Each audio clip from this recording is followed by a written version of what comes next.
So let's see what Don Lemon has to say about this whole situation. I'm not a fan, but I will tell you, it's our justice system, and if they found credible evidence that something happened with the judge or the trial and during the trial, then I think just like any other citizen, he should be treated equally under the law, and he deserves to have a fair share under the law. Innocent until proven guilty. Again, that doesn't mean that I think that he's innocent, but Donald Trump is downtown in Manhattan. He's in front of a judge and a jury, and I think everyone should be treated fairly under the system, and it should be adjudicated properly. I hope that anyone that is a survivor that's watching this moment right now looks up and knows that there's a community of people that have their back. There are people here that are willing to fight for them no matter what. And the way that progress works, sometimes we make advancements and sometimes we get pushed back, but we are in this for the long haul. And I hope that everyone knows that so many of us here at the Time 100, we are here because we believe in them, we believe in their stories, and we believe that there's work ahead to make sure that there's true justice for every survivor. We all know as survivors that the courts fail us. And so I want everyone, especially survivors, to know that they are not alone, that despite this we have been fighting, that they are holding the line. We believe them. And even when we have these setbacks, we know our truth, and they are not alone. We will get through. Boy, you know, you guys are pulling this off very well, but let's just keep in mind, family, that all of these people who you'll see coming out screaming mad over Roe v. Wade and all of that. Now, you mean to tell me that these people are basically tucking their tails and saying, hey, you know, you win some and you lose some. I mean, they let Harvey Weinstein off, I guess, you know, that it's just how the way the ball bounces. Not, we gotta get him, guys. This is a travesty of justice, and it makes no sense. Y'all remember that they had the black attack dogs coming out there after Cosby got freed? Let's do a hit piece. Let's write this piece. These are the sexual advocates, the victims, the assault victims. These are the advocates, and they're basically telling you, you know, you win some and you lose some. You know, not like, oh, because why is there nothing being said about the courts are corrupt? The courts are corrupt and a MAGA extremist. The patriarchy and the patriarchal system.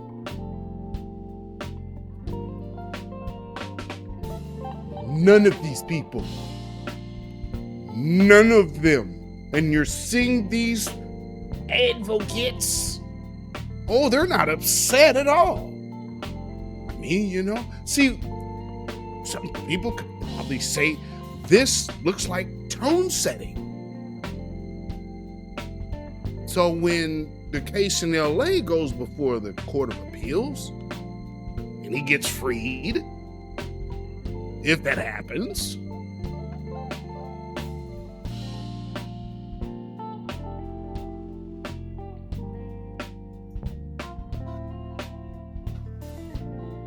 I just can't help but think for the people now who are recognizing there might potentially be a Hollywood get back list. Because we always gotta remember, Harvey Weinstein got some powerful friends. I'm just telling you, because we're gonna get back to this. We're gonna take a brief intermission just to kind of put some things in your minds, and then we'll finish up with these interviews on this red carpet. But see, always remember, some people hold aces in the decks because they hold the whole stack. If you got dirt on all of these cards, then you sitting pretty. And just let a little bit of time pass, Harvey. I want to start by thanking Harvey Weinstein for organizing this amazing day. Harvey.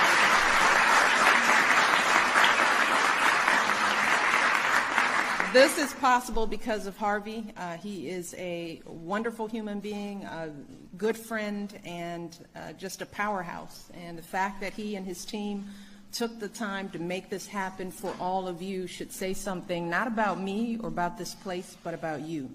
All right, everybody, we are here because of you.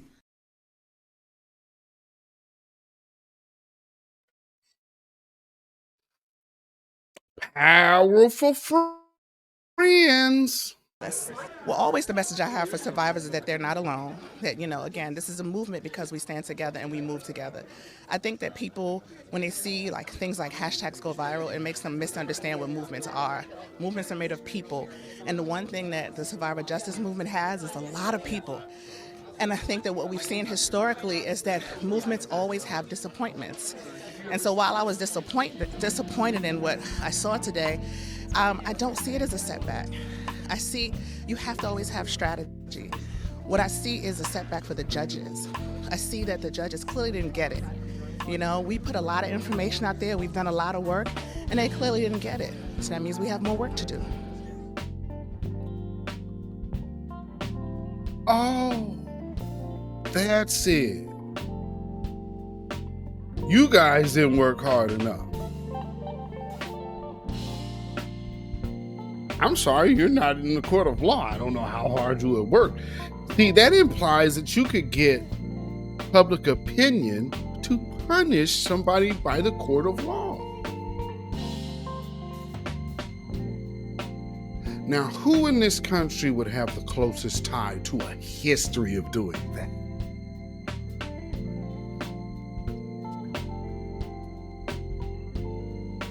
And those are the first people out there telling you, well, you win some and you lose some. So you had to make sure you had Tarana Burke, the face and mouthpiece of the Me Too movement.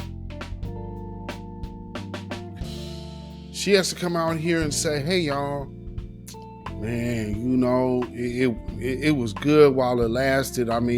We just really got to work harder, because we failed.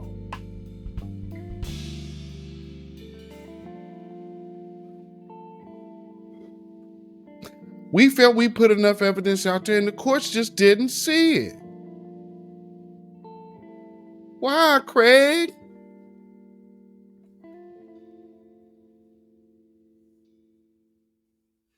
Now, why is it my job to go after black men? All of this patriarchy and patriarchy, you ain't heard nothing about patriarchy. Nothing about we need to destroy the system of patriarchy. Instead, they're telling you, humbly accept this L from the true power that be, that they see. So this tells you that this is coming from the top of the powers that be over there. So yeah, it won't be long before LA's appeals court is looking at Harvey Weinstein's case. Oh, by the way, while Harvey Weinstein got his case thrown out in New York, they just upheld R. Kelly's conviction. Go figure. Now, truth be told, R. Kelly is in the same boat because there's a lot of people that testified that's not in his case. For a RICO case, that is. So it's begs to say, I don't know, maybe that ruling was definitely the wrong ruling. I would like to hear based on what, because the one thing that we haven't heard about R. Kelly's cases are facts. They're always real quick to put out facts and names in this. The way they reported R. Kelly's story is the vaguest coverage of a legal proceeding ever. So, you just have to understand what you see when you see it. And there's some of us who do, some of us who don't, and I get it. And, that's understandable as well. When you don't get it, things might be a little rough and the going might get a little tough and hard, But this right here is them literally saying, hey, we just took it down. Yeah, it's patriarchy, yeah, patriarchy and stuff, you're not even hearing that. Oh, it's the dynamics of the power structure. Where's that talk? Where did it disappear to? Isn't it amazing that the man's the system and our culture? What are we saying here? All of the talking points that was used. Now, remind you, it started with Harvey Weinstein. It turned into black men blame black men. Me Too morphed into blame black men. So now the initial face of Me Too, like I said from jump, and I had people hopping up in my comments talking that the day that Me Too hashtag went out, I immediately, and all the females that I know, I was like, yo, y'all stay away from this, because this is something else. And today, we see the truth. Let's just revisit what this woman said. What does our judicial system need to do? Not what do we need to do, right? The movement is doing what we're supposed to do. We are out here educating, organizing, building a strong movement. But what does our judicial system need to do? After everything they've seen, after all the evidence, after all the testimony, after all the narrative, what do they need to do differently, right? They need to do their work. We need to lay this burden down at the feet of the people who have been charged with protecting us. That's what they said. It's their job to protect us. So they need to do. The question is, what have they gotten wrong? Not what we've gotten wrong. I'm disappointed. I'm angry.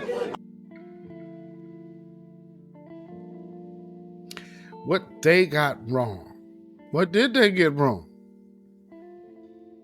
Or what did the prosecution get wrong? See, you're blaming the judges, and what they're telling you, ma'am, is you cannot build a case against someone that way. So this is actually setting a new day, and it took for them to literally have to use Harvey Weinstein to attack black men for this still to turn out in black men's favor in the long run. Because at the end of the day, there's a lot of black men who gonna need their cases overturned or looked at, but you gotta have the resources, and that's where black men are effed up. But just be mindful that this now will start being case law. And for the simple fact that you had all of these women who were not part of anything, and so therefore cannot be held accountable for anything. But they're coming in. So again, that is bringing the court of public opinion into a courtroom. And you simply cannot do that. And by no means would I ever cape for Harvey Weinstein.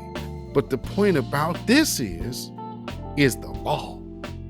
And there's a lot of black men that have been railroaded by stuff like this. Not just by white women, by some of these crack baby monsters out here that ain't got no conscience, want some attention, and a psychopath, so they don't know how to get it the right way. So here, let me scream that this person did something to me, because that's how it appears that I get attention. It's not new. What did they get wrong? What did you get wrong? Because again, it is on them to hear the case that's presented to them. And you presented a bad case. This man was convicted for one individual. But you have 40 people testifying? And that part also was prevalent in the Cosby case. And so that also did come up, that you only have one person, but you got 40 plus people testifying that have no dog in the fight. And they're not getting punished because you can't really disprove what they're saying either. But they're coming with no proof. So you have people with no proof testifying on public record in the court of law while a person is fighting for their freedom. That's absolute horse crap. That is a way to bury an individual. And in this country, you can have enemies in places to where the average people don't know they exist. So they believe, well, shoot, all these people coming in saying it must be true. It is not, though.